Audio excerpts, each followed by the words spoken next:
আমি পজিটিভলি যাচ্ছি, আমি কোনো কিছু অস্বীকার করছি না। জনরায়কে সম্মান দিতে হবে, কিন্তু সেটা সাংবিধানিকভাবে দিতে হবে, আইনগতভাবে দিতে হবে। এখানে ইমোশনের কোনো জায়গা নেই, রাষ্ট্র ইমোশন দিয়ে চলে না। মাননীয় স্পিকার, এটি হয়নি এবং এর সময়সীমা আজকে শেষ। আমি সময়ের বাধ্যবাধকতার কারণে এই বিষয়টি মহান এই সংসদে উত্থাপন করতে যাচ্ছি। জুলাই গণ অভ্যুত্থানের প্রেক্ষাপটে গঠিত এই সংসদ স্বাভাবিকভাবে তার নির্বাচনী প্রক্রিয়া আসেনি। এটি একটি প্রেসিডেন্সিয়াল অর্ডারের মাধ্যমে এসেছে। এই অর্ডারটি জারি করা হয়েছে 13 নভেম্বর 2025। এই অর্ডার অনুযায়ী এখানে 15টা নির্দেশিকা আছে। এর মধ্যে 3 থেকে 15 এই বিষয়গুলো হচ্ছে জুলাই সনদ এবং গণভোটের সাথে সম্পর্কিত। 10 নম্বর, এই অর্ডারের 10 নম্বর বিষয়টা উল্লেখ করা হয়েছে পরিষদের অধিবেশন আহ্বান, কোরাম, ভোটদান ইত্যাদি সংসদ নির্বাচনের ফল ঘোষিত হওয়ার 30 পঞ্জিকা দিবসের মধ্যে যে পদ্ধতিতে জাতীয় সংসদের প্রথম অধিবেশন আহ্বান করা হইবে, অনুরূপ পদ্ধতিতে পরিষদের প্রথম অধিবেশন আহ্বান করা হইবে। আমার বিষয়টা এখানে কনসার্নের।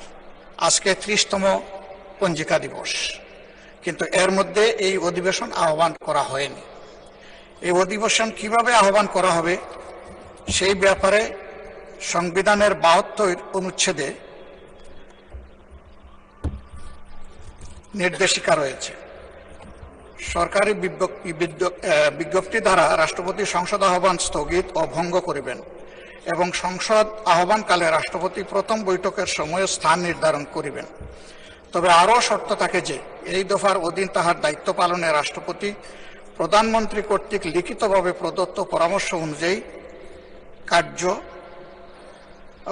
করিবেন। উদয় সম্পন্ন করার কথা ছিল। এখন আমরা ধরে নিচ্ছি নিশ্চয়ই মাননীয় প্রধানমন্ত্রীর লিখিত পরামর্শের কারণেই রাষ্ট্রপতি এই সভা আহ্বান করেছেন। এবং এখানে বাকি যে অর্ডারগুলো আছে সেই জায়গায় পরিষ্কার বলা হয়েছে যে পদ্ধতিতে সংসদের প্রথম অধিবেশন আহ্বান করা হবে, ঠিক একই পদ্ধতিতে সংবিধান সংস্কার পরিষদেরও সভা আহ্বান করা হবে। 2টা বুথে যারা নির্বাচিত হবেন তাদের ব্যাপারে এখানে আমি আগেই উল্লেখ করেছি, 3 থেকে 15 পর্যন্ত বিস্তারিত তাদের দায়িত্ব এবং অধিকার সম্পর্কে কথা বলা হয়েছে। 3 নম্বরে বলা হয়েছে জুলাই জাতীয়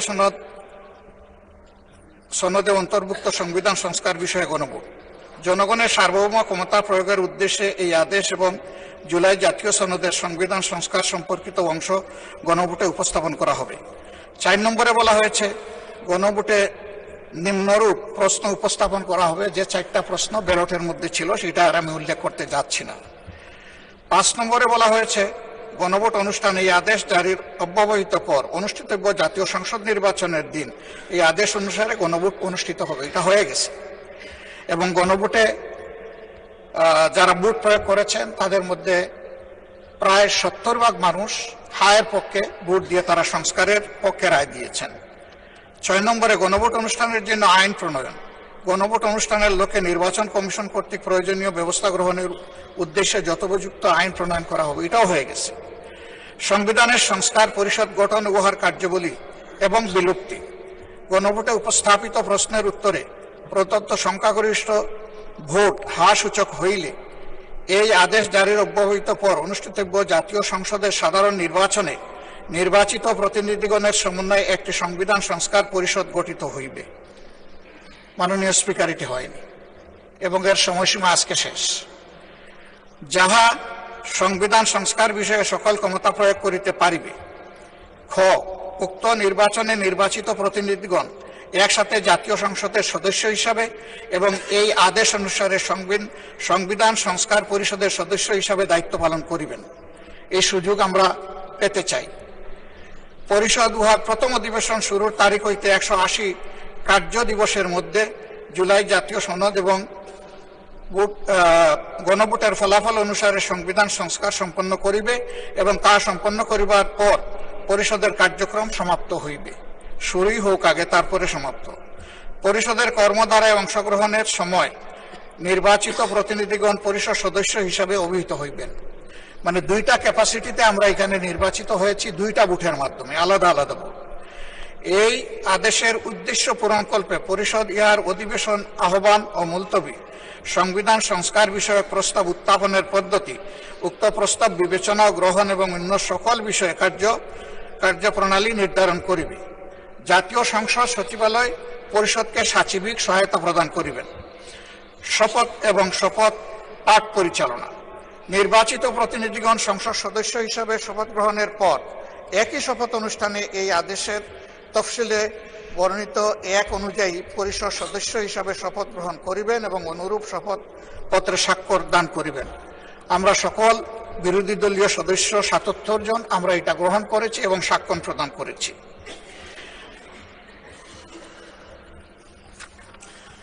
দশে আমি আগেই উল্লেখ করেছি, সংসদ নির্বাচনের ফল ঘোষিত হওয়ার 30 পঞ্জিকা দিবসের মধ্যে যে পদ্ধতিতে জাতীয় সংসদের প্রথম অধিবেশন আহ্বান করা হইবে, অনুরূপ পদ্ধতিতে পরিষদের প্রথম অধিবেশন আহ্বান করা হইবে। ধন্যবাদ মাননীয় বিরোধী দল নেতা, আপনার কথা আমরা বুঝতে পেরেছি। জি। এখন আমি ট্রেজারি বেঞ্চ থেকে এই সম্পর্কে বক্তব্য আশা করছি। ধন্যবাদ মাননীয় স্বরাষ্ট্রমন্ত্রী। মাননীয় স্পিকার, আপনাকে ধন্যবাদ। আপনি প্রথমত আমি প্রশ্ন রাখবো, মাননীয় বিরোধী দলীয় নেতাকে কোন বিধিতে এই সময় বিফোর 71 এলাও করেছেন? This is my point of order. Second হচ্ছে,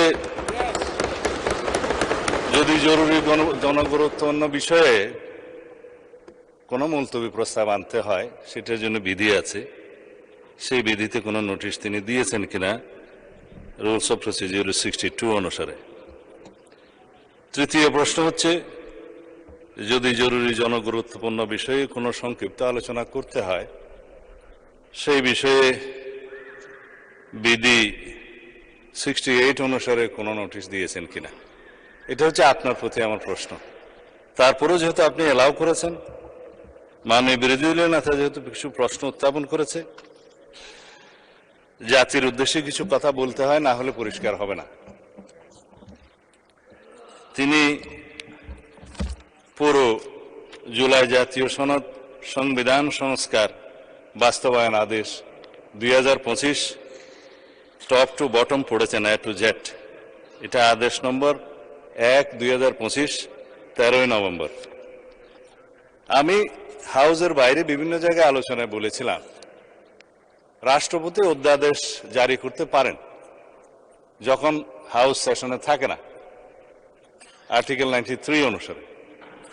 এবং এই আর্টিকেল 93 অনুসারে আপনি দেখবেন, মাননীয় স্পিকার,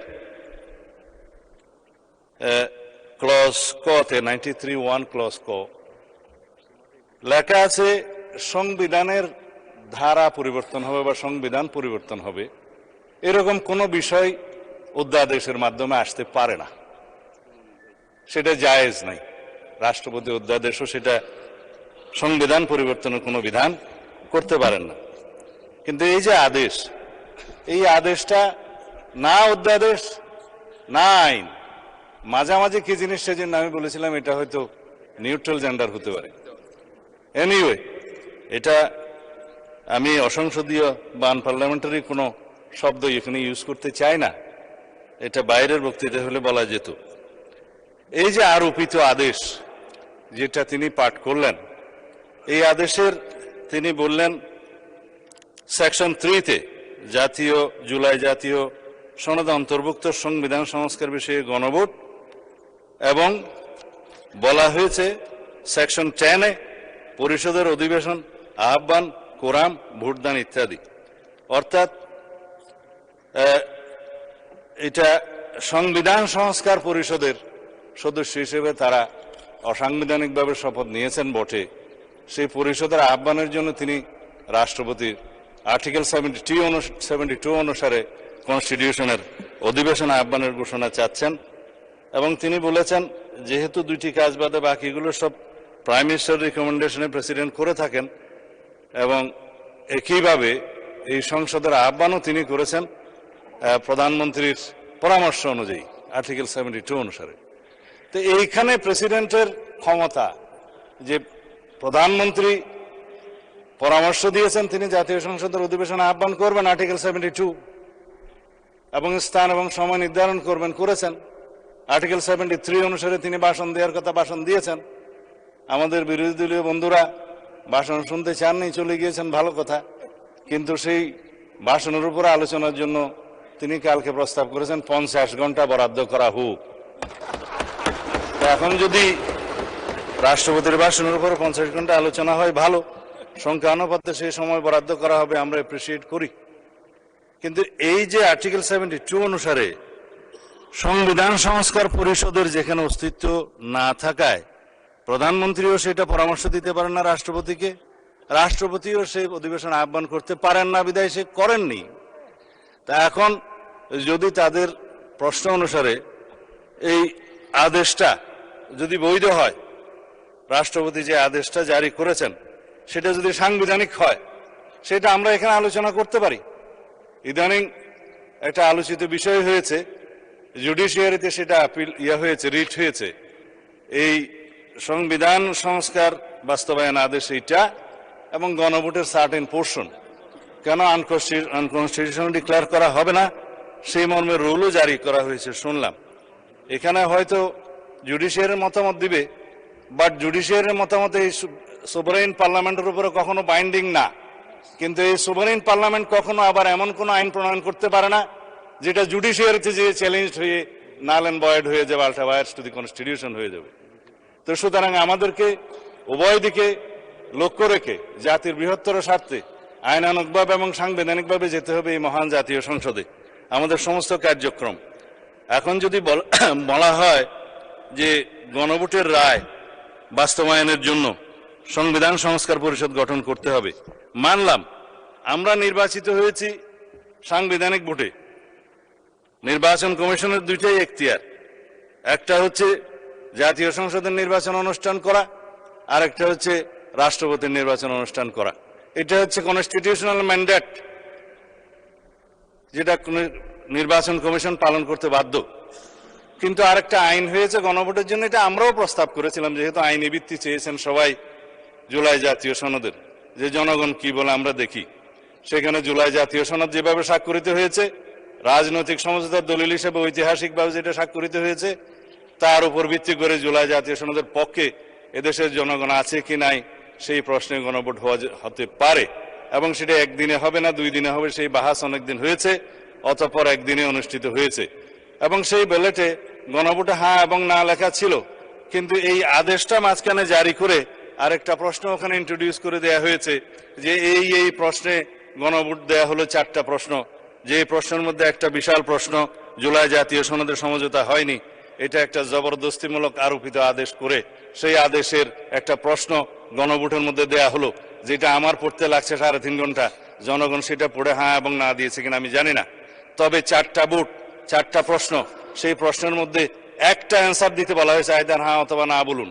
কিন্তু 4টা ভোটে তো 4টা প্রশ্ন থাকা উচিত ছিল যে আমরা কোন কোন প্রশ্নে হ্যাঁ বলবো, কোন কোন প্রশ্নে না বলবো, সেই অপশনও ছিল না।